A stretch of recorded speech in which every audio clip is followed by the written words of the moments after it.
faut dire les choses très franchement. Est-ce que c'est parce que ce sont des Noirs et des Arabes Absolument. que l'on n'a pas invité ces gens-là aux Victoires de la musique? c'est- Tu crois vraiment qu'on en est encore là? mais moi j'y crois. Je voudrais aussi saluer Nino, l'homme aux certifications, évidemment. Je vous l'avoue, je suis un peu gêné ce soir de tenir cette victoire-là dans mes mains sans les voir ici, assis, en face de moi, ces grands messieurs qui auraient mérité tout autant que les artistes ici présents de célébrer leur victoire de la musique. Les militaires qui sont là et d'autres agents de sécurité, ils vous les disent, vous allez rester ici, vous fuyez la guerre, restez ici, vous allez combattre avec nous. Vous ne partez pas, et surtout vous les Noirs.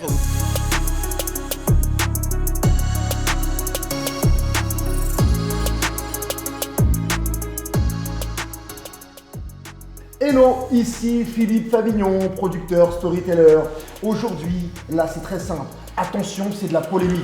Quoique, de la polémique, c'est de la façon de penser sur les différentes races, les noirs, les blancs. Beko est là pour ça, c'est un militant, en tout cas c'est quelqu'un qui a des convictions. Et on va parler de la thématique. Je vous assure, ça va être passionnant. La thématique donc des victoires de la musique. Pourquoi certains ont été exclus? Je ne sais pas si vous aviez suivi ça. Certains ont été exclus des victoires de la musique. Le Super Bowl, Eminem qui met son genou au sol. Qu'est-ce que ça induit? Et lui, Eminem, a été salué alors qu'un joueur de football l'avait fait. Sa carrière a été détruite à cause de ça. Troisième chose, l'Ukraine. L'Ukraine, je ne sais pas quand vous verrez cette vidéo, mais en tout cas, quand il y a des crises, des guerres, on voit émerger certaines façons de voir et on agit d'une certaine manière vis-à-vis de certaines populations. J'essaie de teaser un peu pour que vous restiez, vous compreniez un peu le débat. Donc en tout cas, là j'ai synthétisé, j'ai mis le menu. Avant ça, n'hésitez pas à cliquer sur la cloche pour être au courant des prochaines vidéos. Et je vous invite à vous abonner à la chaîne parce que là il va y avoir des choses qui vont être, ça va être du lourd. Donc Beko, merci d'être là et de nous donner ton avis. Merci à toi pour l'invitation. Bah écoute, c'est naturel. On va donc commencer par... Commençons par les victoires de la musique. Absolument. Est-ce que tu peux me recontextualiser ce qui s'est passé selon toi lors des victoires de la musique? Puisqu'il y avait pas mal d'absents qui n'étaient pas là. Et selon toi, quels étaient... Pourquoi? Quels étaient ces absents et pourquoi ils n'étaient pas là? Non, il y avait beaucoup d'absents au niveau des nominés. C'est-à-dire qu'on n'a pas nominé des types comme Maître Gims, même si aujourd'hui il faut l'appeler Gims, Dadju, Nino, l'homme aux 200 certifications, pour ne citer que. Il y avait même un mec comme Jul, ou des rappeurs qui sont en pleine bourre depuis quelques années comme Naps, qui faisaient cruellement défaut, alors que c'est des artistes qui sont populaires, qui vendent beaucoup de disques, qui remplissent des salles de concert. Et pourquoi, selon toi? Pourquoi ils n'étaient pas présents? Mais parce que les victoires de la musique, c'est une institution qui boycotte le rap et qui... En 2021, moi, si vous avez suivi un peu... 2022. 2022, excusez-moi, si vous avez suivi mon parcours, j'ai fait un format qui s'appelait Street Live, qui traitait de l'actualité, de la culture urbaine, du rap, du graphe, musique, DJing, beaucoup de choses. Donc j'ai vraiment été au centre de tout ça, mais c'était il y a 10-15 ans en arrière. Aujourd'hui, pour toi, ça a changé ou pas? Ben, ça n'a pas changé. Ça n'a pas changé, il y a toujours un problème de représentation. C'est une réalité. Mais pourtant, le rap est une des musiques, si ce n'est la musique qui vend le plus. Non, mais le rap, c'est la musique qui vend le plus en France et dans le monde entier. C'est une réalité commerciale indiscutable. C'est un succès absolu. Donc, il faut dire les choses comme elles sont. Les chiffres sont là. Maintenant, la réalité, c'est que ce succès dérange. Parce que c'est un succès qui n'était pas prévu. C'était un succès qui était... Il ne faut pas oublier que le rap, quand cette... réalité musicale émerge, beaucoup de gens pensent que c'est un phénomène de mode. Or, c'est devenu un mode de vie. Donc, beaucoup de gens se disent c'est quelque chose qui va être temporaire, c'est pas quelque chose qui va être viable, c'est des Noirs et des Arabes qui crient derrière un micro, ça va leur passer, c'est temporaire. Non, c'est devenu une industrie, c'est devenu une économie, c'est devenu une manière de vivre, une manière de s'habiller, c'est devenu une manière de voir le monde, de penser le monde, c'est devenu une influence. Bah aujourd'hui, oui, excuse-moi de te couper la parole, prie, tu vois sur CNews, il y a une émission qui s'appelle Punchline. Ça vient d'où? Tout le monde dit Punchline aujourd'hui, ça vient d'où? Effectivement. C'est Aznavour qui l'a inventé, ça? Ça vient d'où? C'est le rap. C'est l'influence du rap, c'est l'influence du monde urbain sur la société tout entière qui est concernée. Les expressions, la manière de parler, la manière de penser. Le rap déteint et influence tout ça. Je tiens aussi à souligner qu'on avait fait une émission que vous pouvez retrouver, une émission qui est sur enquête exclusive, M6. Vous pouvez retrouver ça sur le net où j'ai été accompagné de Beko et Bernard de la Villardière venait nous interroger sur justement l'influence du rap, la femme, la condition de la femme et bien d'autres sujets. Et justement, on avait traité de tous ces sujets-là. Je vous invite. On va vous mettre l'extrait. Dans un studio du 18e arrondissement de Paris, nous avons rendez-vous avec Philippe Fabignon, alias Sinaï, et Beko Taboula. Mais je vous invite aussi à regarder cette apparition. Quoi, c'est plus qu'une apparition, c'était un gros passage et c'était très très intéressant. Là, Beko, mais il faut dire les choses très franchement. Est-ce que c'est parce que ce sont des Noirs et des Arabes Absolument. que l'on n'a pas invité ces gens-là aux Victoires de la musique? Tu crois vraiment que ça en est encore là? Mais moi j'y crois. Absolument. En fait, tu vois, ce qui se passe au niveau des Victoires de la musique, c'est un peu ce qui se passe au niveau du logement en France. C'est simple. Le logement en France, on a des problématiques de concentration de ghettos. Pourquoi? Parce que de manière implicite, on attribue des logements aux gens, des logements sociaux, en fonction de leur origine ethnique. Mais comme les statistiques ethniques sont interdites en France, parce que c'est interdit par rapport à la Constitution de désigner les individus en fonction de leur origine ethnique et de leur origine raciale. On fait ça de manière insidieuse, c'est-à-dire qu'on fait ça de manière dissimulée. Mais en réalité, vous avez des gens qui sont d'origine malienne, qui sont aussi français, qui vont demander un logement social. En fonction du fait qu'ils soient maliens, on va leur attribuer tel tour, tel immeuble, tel quartier. Pareil pour les Marocains, pareil pour les Algériens. Alors que ces personnes, si elles avaient l'occasion d'avoir un logement social dans le 16e, dans le 8e arrondissement, elles iraient. Elles accompagneraient leurs enfants dans les meilleures écoles de France. Mais on ne leur donne pas l'accès. Et sachant que déjà ces arrondissements, le 8 et le 16, n'ont pas construit suffisamment de logements sociaux pour accueillir ces personnes qui sont issues de l'immigration. Donc on est dans un cercle vicieux. Et quel est le rapport avec justement la musique? La musique, Victoire de la musique. la victoire de la musique, c'est pareil. Qui est à l'origine de cet événement? C'est la bourgeoisie. C'est les maisons de disques.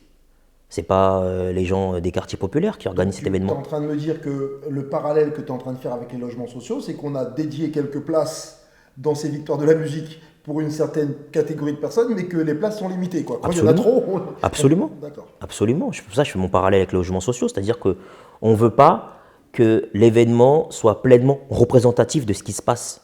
Parce que déjà, c'est dérangeant. Ce n'était pas prévu. Ces gens-là n'étaient pas initialement conviés. Mais force est de constater que leurs succès commerciaux est là. Mais Jules, c'est un blanc. Jules, c'est un blanc, mais Jules, c'est comme Ribéry. Excusez-moi, Jules, c'est comme Ribéry, c'est les mauvais blancs. C'est les blancs qui sont en permanence avec des arabes et des noirs. Jules, c'est le blanc qui est en claquettes, chaussettes, et qui est avec ses potes dans ses vidéos, et qui fait pleinement partie de cette France qui est marginalisée. Jules, c'est la mauvaise conscience. Ah ouais, donc voilà, là on n'est pas donc sur un séparatisme, on n'est pas donc sur un clivage noir et arabe d'un côté, il y a aussi des blancs qui sont mis dans ce truc, dans ce milieu. Totalement. On est d'accord, parce que là j'avais l'impression que, et certains vont dire oui mais les gars, vous êtes toujours là à croire que c'est les noirs, les arabes, vous vous positionnez en tant que victime et tout. Non. C'est pas de la victimisation, c'est un constat. Quand tu organises les victoires de la musique sans inviter Gims, Dadju, qui font partie des plus gros vendeurs en France, ça s'appelle pas une victoire de la musique, c'est une escroquerie de la musique. Quand tu fais les victoires de la musique sans inviter Ninho, qui a le record français du nombre de certifications. On n'a jamais vu ça en France. Il a 200 certifications. Dès que ce gamin pose... Qu'est-ce que tu appelles les certifications? C'est des récompenses, disque de diamant, disque de platine, disque d'or. Dès que ce gamin pose sur un couplet, dans un featuring, il dope le morceau en question. Peu importe qui il a avec lui en featuring, le morceau, il est classé. Vendu, écouté avec le streaming. Il est hautement classé. Hautement classé, d'accord. Donc, il y a une réalité, c'est qu'à un moment donné, tu crois sincèrement que si les rappeurs et les artistes étaient derrière l'organisation de ces événements, ils n'inviteraient pas les gens qui sont incontournables. C'est justement des gens qui ne sont pas dans le mouvement, qui, en l'organisant, peuvent exclure ceux qui sont à l'intérieur. Tu vois? Je vais justement, ça va me faire passer sur l'autre thématique. Le Super Bowl, on parle d'artistes toujours, puisque là on était sur les artistes français, maintenant on va aller sur les artistes américains. Lui, il est blanc, il s'appelle Eminem, Ouais.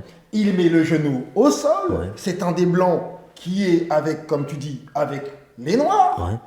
Pourquoi autant de critiques vis-à-vis de son geste? Mais parce que Puisque, au même titre que Jul, il fait partie des mauvais blancs.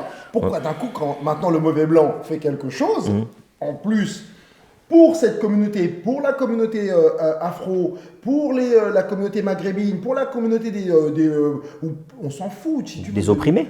Voilà. Pourquoi maintenant les opprimés, soi-disant, vont dire non, mais non, t'as pas à faire ça, faut pas que tu le fasses. Je comprends plus là. Mais parce que quand Eminem fait ça, il ne fait aucun sacrifice. Quand les athlètes noirs font ça, ils font un sacrifice au nom de la lutte qui est la leur. Je vais faire un parallèle. Quand Tommy Smith, en 68, main gantée sur le podium, tu vois, lève la main en soutien par rapport aux Noirs qui, dans les années 60-70, sont victimes des brutalités policières. Qu'est-ce qui se passe quand tu rentres aux États-Unis? On leur enlève tout, les mecs. On leur prend tout. C'est ça un sacrifice. Eminem, qu'est-ce qui se passe? On dit que c'est un super-héros. On dit que c'est quelqu'un de courageux. Mais le courage respecte une logique de risque. Tu peux être courageux quand il y a un risque, quand il y a un précipice, quand tu es au-dessus de la falaise et que manifestement tu peux tout perdre. Mais Eminem, il perd quoi? À poser un genou à terre. C'est encore le rôle du sauveur blanc. Lui ne perd rien pour lui, voilà. mais peut-être qu'il fait gagner, si tu veux, de par ce qu'il fait, il avance. Non. Il fait avancer les mentalités. Non, c'est faux. Je vais donner des exemples concrets pour faire avancer les mentalités. Rosa Parks, quand elle se lève dans le bus, en disant que désormais il est hors de question qu'il y ait une différence entre les noirs et les blancs dans le bus, et qu'elle dit désormais on va boycotter cette compagnie de bus. Si on doit faire 2 heures de route aller, 2 heures de route retour pour rentrer à la maison et pour que nos dignités ne soient plus bafouées, on va faire ça. Ils ont boycotté la compagnie de bus. Finalement, quand la compagnie de bus s'est rendue compte qu'il y avait un manque à gagner parce que les noirs ne prenaient plus le bus, ils ont dit bon, les négros, venons à table, venons trouver un arrangement, parce que financièrement là c'est plus possible. Il y a des moyens de se faire respecter, mais c'est pas parce que Eminem pose un genou à terre que la communauté noire va être respectée aux États-Unis. Je vais donner un exemple. Si Dre l'avait fait, ça aurait rien changé. Je vais donner un exemple. Dre, Jay-Z, Beyoncé, Rihanna disent désormais, nous ne chantons plus au Super Bowl. Tant qu'il n'y a pas des mesures drastiques prises par le gouvernement américain pour faire en sorte que les bavures policières disparaissent. Là, tu impactes. Le boycott impacte. Parce que le boycott, c'est un manque à gagner pour celui qui organise. Comment tu veux organiser un événement musical sans qu'il y ait les stars américaines noires qui ont un pouvoir incroyable dans ce milieu? Comment tu fais? Tu peux pas. Ils sont devenus incontournables. Donc à partir du moment où tu lances l'idée d'un boycott et que tu t'y tiens, c'est là que tu changes les mentalités. Parce qu'on ne peut pas faire sans toi. Mais quand tu viens à l'intérieur de la machine et que tu fais du symbole, ça ne change rien. Ce qui fait changer les mœurs, c'est l'impact économique, l'impact financier. Tu comprends? Je comprends. C'est à ce moment-là que les oppresseurs commencent à prendre du recul et à dire, bon, vous avez raison, financièrement c'est plus viable. Le fait qu'on ne puisse plus profiter de votre argent et de votre talent et de votre don, ça nous porte préjudice. On va s'attabler, trouver une solution pour qu'on puisse tous sortir gagnant-gagnant de la table. Tant qu'on ne les tape pas au porte-monnaie, ils ne vont pas nous respecter. Alors, oppresseur, c'est bien parce que ça me fait une transition avec l'autre thématique, c'est oppresseur-oppressé.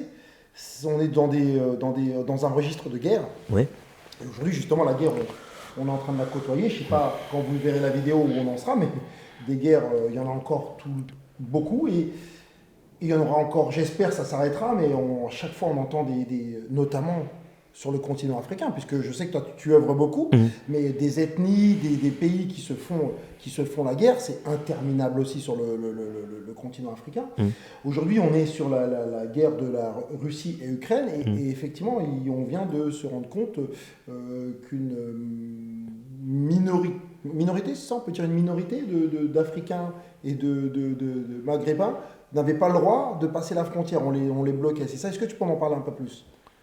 Oui, les gens, au travers des vidéos, ont vu des Maghrébins et des Noirs, des Africains, parce que moi je ne fais pas de distinction entre le Maghreb et l'Afrique noire. On est tous des Africains. Donc on voit des Africains qui sont victimes d'injures, de violences, et qu'on les empêche de rentrer dans des trains ou dans des bus parce qu'ils sont noirs. Mais c'est normal.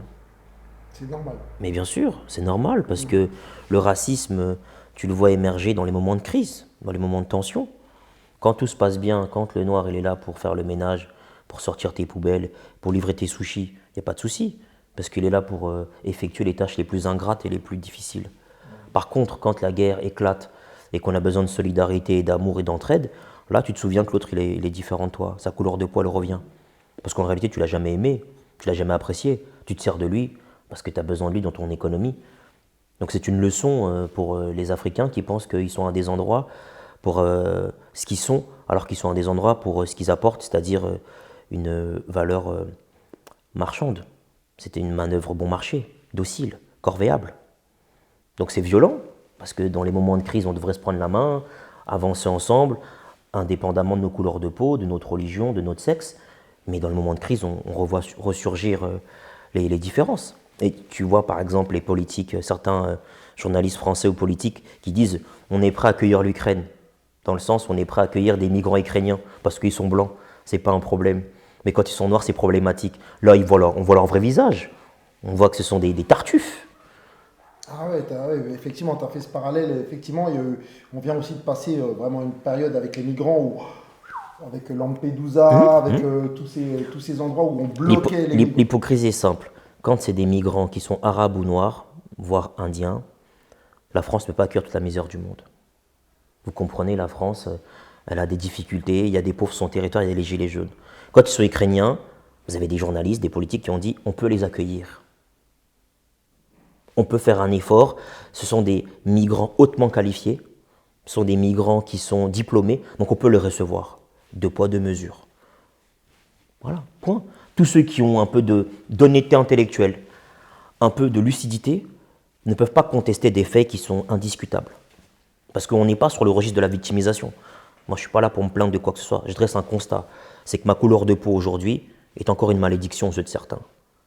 Alors que pour moi, être noir, c'est comme être blanc, il n'y a pas de différence. Ok, alors je vais même aller plus loin. Si tu sais que ça se passe comme ça aujourd'hui, ici, quel est l'intérêt de rester ici? Moi, j'ai toujours dit une chose. Rendez-nous l'Afrique, on vous rend vos allocs. Pour ceux qui aiment prendre la parole, il vient de faire quelque chose, vous savez, le petit silence et la gravité de ce qu'il vient de dire. Rendez-nous l'Afrique, je le dis devant la caméra, que la France nous rende nos territoires. Et quand je dis nos territoires, c'est quoi? Plus de bases militaires françaises en Afrique, plus de francs CFA en Afrique, plus de multinationales qui pillent le sol et le sous-sol de mon continent. Et je vous promets, le lendemain, je m'en vais, je pars. Je prends mon sac, mes affaires et je m'en vais. Et je retourne sur la terre de mes ancêtres. Pour l'instant, mon continent est encore colonisé, est encore assujetti, est encore sous domination coloniale française et occidentale.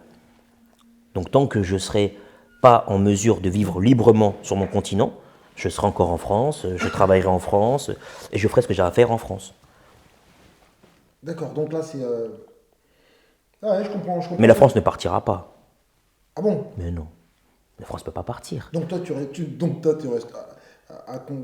si on fait un schéma d'égalité, donc toi non plus tu resteras ici. Mais je resterai ici.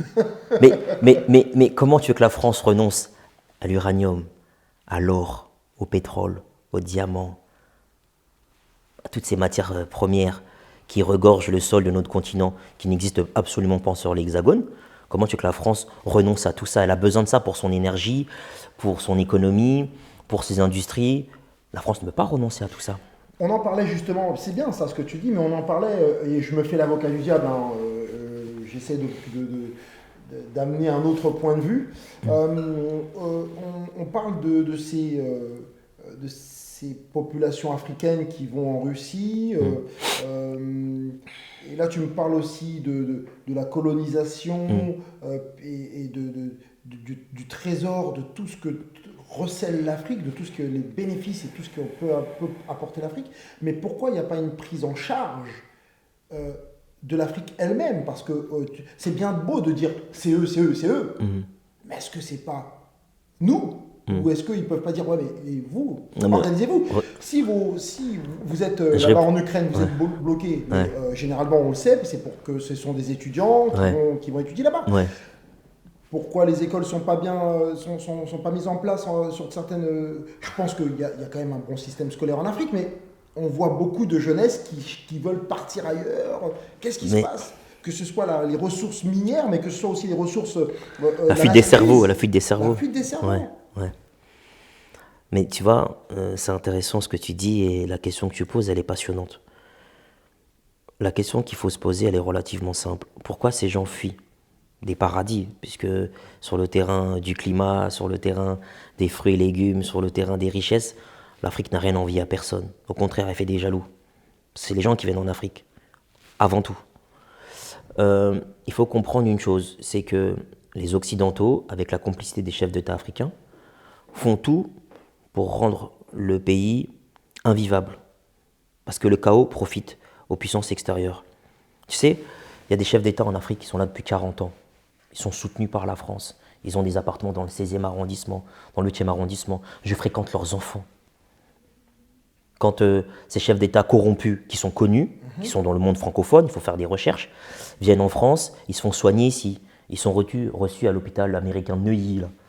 Tu vois. Ils soutiennent des campagnes électorales, des campagnes présidentielles. Donc, il y a une alliance objective entre l'élite française et l'élite africaine qui est corrompue. Mais Beko, je l'entends, mais dans l'histoire, il y a eu l'Indochine. La France a colonisé la Chine. Ouais. Aujourd'hui, est-ce que c'est le cas? Est-ce que la Chine n'a pas réussi à prendre sa souveraineté, récupérer sa souveraineté et son indépendance? Aujourd'hui, les Chinois, même, c'est eux qui imposent, qui donnent le rythme. Est-ce que c'est bien beau de dire toujours c'est la faute de l'autre? Mais si tu veux parler de la Chine, on parle de la Chine et on dit une chose. La Chine, c'est comme le Pakistan, c'est une puissance nucléaire. Je parle de la Chine pour faire un parallèle, si tu veux. Mais la Chine est une puissance nucléaire. D'accord. C'est-à-dire que ce que n'était pas la Libye, Kadhafi n'était pas d'une puissance nucléaire. C'est pour ça que la France, avec Bernard-Henri Lévy et Sarkozy, ont pu envahir la Libye et semer le chaos. Donc à un moment donné, moi je veux bien, mais pourquoi on ne va pas en Corée du Nord? Donc tu penses qu'effectivement, ils ont eu... Si la démocratie et les droits de l'homme sont des principes qui nous tiennent... Pourquoi certains pays riches d'Afrique ne se dotent pas de l'arme nucléaire? Parce qu'apparemment, c'est ce que tu dis. Bien sûr. Le nucléaire serait un rempart à une invasion. À une invasion. Si vraiment ils sont là pour les droits de l'homme, allez en Chine. En Chine, on massacre des Ouïghours. On fait travailler des Ouïghours, c'est-à-dire des musulmans chinois, dans des camps de concentration pour fabriquer des téléphones portables, fabriquer des paires de pompes. On les réduit c'est des esclaves. Tout le monde le sait. Pourquoi on n'investit pas massivement une armée, l'ONU, qui va arriver et qui va délivrer les Ouïghours? Mais va en Chine, frère. Tu vois ce qui va se passer. Bombe nucléaire. Avant que Poutine ne s'en prenne aux Ukrainiens, son épreux tchétchène. Mais qu'est-ce qui s'est passé? Qui est intervenu pour s'en prendre à Poutine et envahir la Russie pour dire « Oh, ce que tu fais avec les Tchétchènes, c'est pas bien ». Personne l'a fait. On l'a vu lors de sa dernière allocution à Poutine, sa prise de parole, il a mis le nucléaire en avant. Oui, mais il a dit de manière assez autoritaire que s'il y a un État qui veut se mêler de ce qui ne le regarde pas, il devra en assumer les conséquences. De manière autoritaire, devant la face du monde. Personne n'a rien fait. Déjà, il faut comprendre que la communauté internationale, c'est une escroquerie. C'est des voyous en costume cravate. C'est une escroquerie, la communauté internationale. Et c'est un avocat qui te dit ça. L'ONU est une escroquerie, c'est une blague. Regarde l'ONU, quand il y a eu en 2004, quand George Bush fils dit on va envahir l'Irak, parce que soi-disant, l'Irak aurait des armes de destruction massive. Ils viennent, ils récupèrent le pays, ils mettent à feu à sang le territoire, qui était à l'époque une dictature laïque. Dire Saddam Hussein, c'est un dictateur, mais ce n'était pas un islamiste. Oui. On a vidé le pays, on a massacré les gens, les Américains sont venus, ont récupéré la mainmise du pétrole, et finalement on s'est rendu compte qu'il n'y avait pas d'armes de destruction massive. Qu'a fait l'ONU? Il y a eu des sanctions contre les États-Unis. Comment tu veux sanctionner le pays où le siège social de l'ONU se passe à New York? C'est une escroquerie, ça. C'est une plaisanterie, c'est une farce. La puissance ne respecte que la puissance. Donc à un moment donné, il faut dire aux gens, arrêtez de croire ce qu'on vous dit, l'ONU c'est une plaisanterie. La communauté internationale c'est 5 pays, c'est les puissances militaires, c'est les puissances nucléaires. C'est eux qui font la pluie et le beau temps. C'est eux qui décident d'intervenir dans les endroits et pas dans d'autres endroits. Si on est cohérent, la France intervient au Mali. Mais pourquoi? Le Mali, c'est l'or. La France fait partie des 5 pays au monde avec la réserve d'or la plus importante. Or, il n'y a aucune mine d'or sur le territoire hexagonal. Comment tu peux être une puissance en or alors que tu n'as pas d'or chez toi? Et comment les pays qui ont des mines d'or ne sont pas une puissance d'or? J'allais te poser la question. Mais je t'ai donné une explication. Je t'ai donné une explication. Oui, mais je trouve ça un peu léger de dire oui. Tu peux trouver ça léger. C'est de la faute, c'est les autres. Mais et tu peux trouver ça léger. À un moment donné aussi, ordonnons-nous. Non. Ordonnons-nous. Tu viens chez moi. Hein? Si c'est le bordel, je vais pas t'accuser. Si je te fais rentrer et qu'après tu mets un peu plus de bordel que ce qu'il y avait, ok, je vais dire ouais, mais t'as mis le bordel, mais je l'avais déjà moi. Mais je vais te raconter une anecdote. Moi, je vais te raconter une anecdote. Il faut aussi se responsabiliser. Je vais te donner des exemples concrets.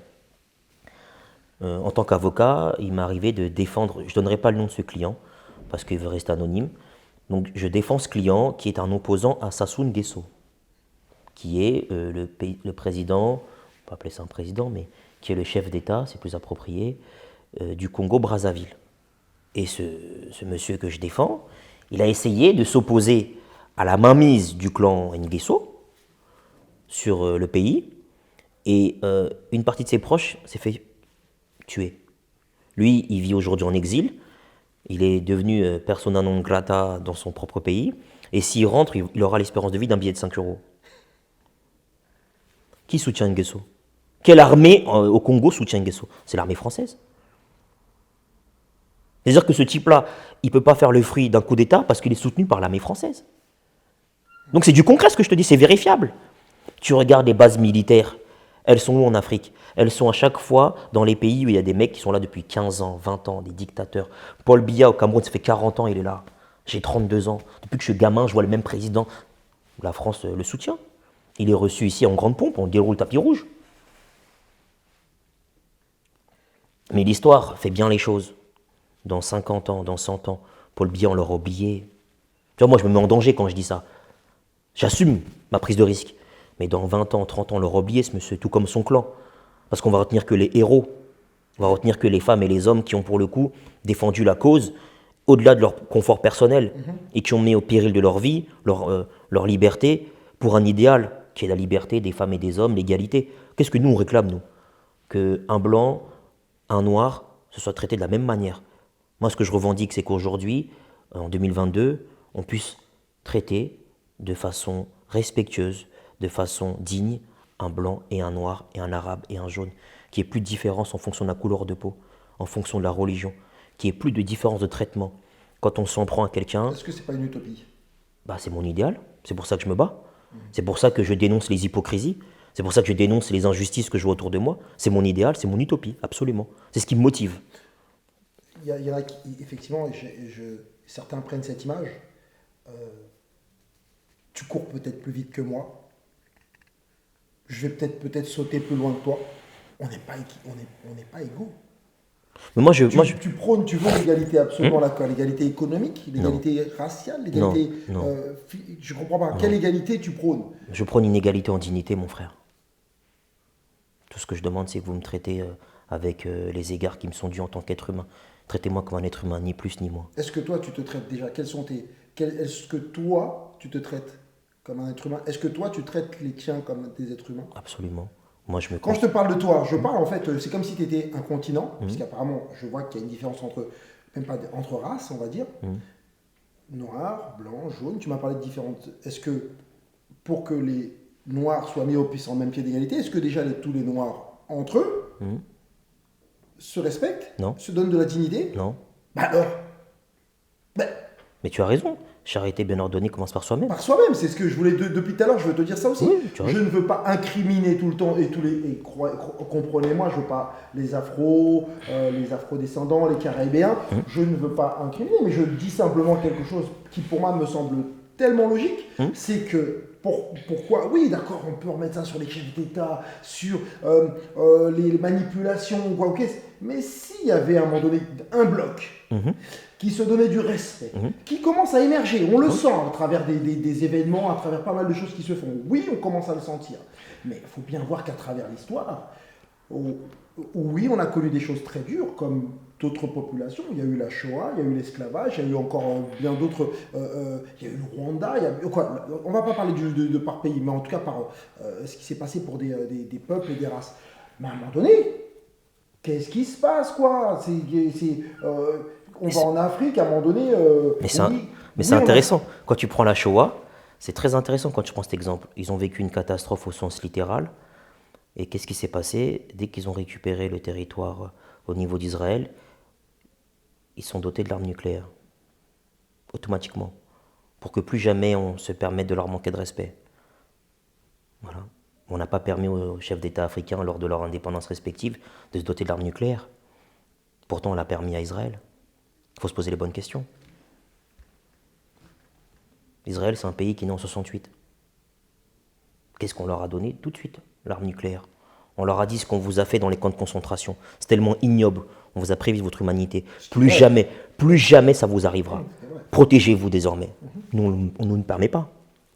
Elle est là, la dignité. Pourquoi vous permettez à certains et pas à d'autres? Et pourtant, pourquoi la France ne vient pas dire, vous avez l'uranium, on vous donne l'arme nucléaire, on vous permet de vous installer sur le terrain nucléaire? Pourquoi la France ne le fait pas? Mais pourquoi t'attends des autres? Mais je te dis pas des autres, puisque... Mais non, j'attends. Tu tends la main. Mais non, mais parce que dès qu'il y a une personne... Dès qu'il y a une... Non, c'est pas ça, tu comprends pas. Tu vas dans ton pays, tout. D'accord. Tu as les ressources. D'accord, ok. Et t'attends. Dès qu'il y en a un qui fait quoi que ce soit, on lui met une balle dans la tête, on fait comment? Thomas Sankara, c'est la France qui a organisé son éviction.